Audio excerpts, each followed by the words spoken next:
I'm here at the Connect Americas Summit in Panama City with Doyle Gallegos, who's Connectivity Practice Leader for the World Bank. Doyle, thank you very much for being with us today. It's my pleasure, of course. I'd just like to start off by asking you, why is the Connect Americas Summit, do you think, important for the region?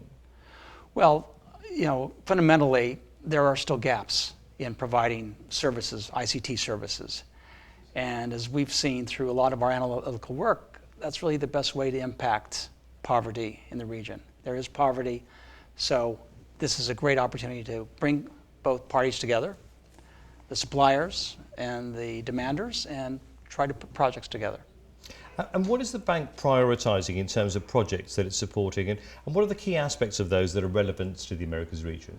Well, the bank's primary charge in life is the reduction of poverty. And so we look at projects that will have a very big impact in that mission.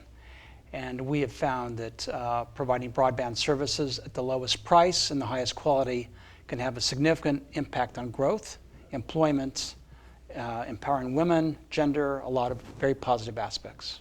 And so the priorities basically are those that, in my area of connectivity, that is, that will enable the private sector to come in and build infrastructure.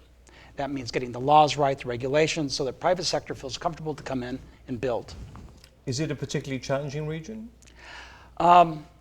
Relative to other regions, and my practice area is global, so I see all the other regions, but there is somewhat of a misconception about Latin America and the Caribbean, and that is that the LAC region was one of the first regions to go through a very major reform of telecommunications. They started very early, right after the Brits did, right after the US Americans did, and most people believe that they solved their problems a long time ago, and they did to a great extent, but they haven't solved them all. So there's still reason to be here. And what about the future of the region? Are you optimistic for the future?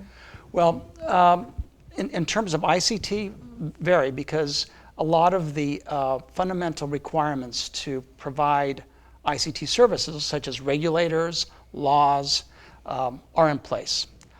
What's required is some tweaking, upgrading of some of those that went through the initial stages of reform back almost 15, 20 years ago. So yes, I'm very much optimistic. And what was so comforting about the session this morning is that it's not just the governments talking to the governments. There was a strong private sector participation this morning. And in the end, they're the ones that are going to have to make it happen. What are you hoping to see come from the summit? Well, from the perspective of the World Bank, we really hope to identify some very high value add, high impact projects that we can then take back to the office, sit back, look at the detail of these projects, and then start a dialogue with the governments and see where we can take these. Well, I wish you the best of luck, and thank you very much for being with us today, Doyle. Again, my pleasure, and thank you.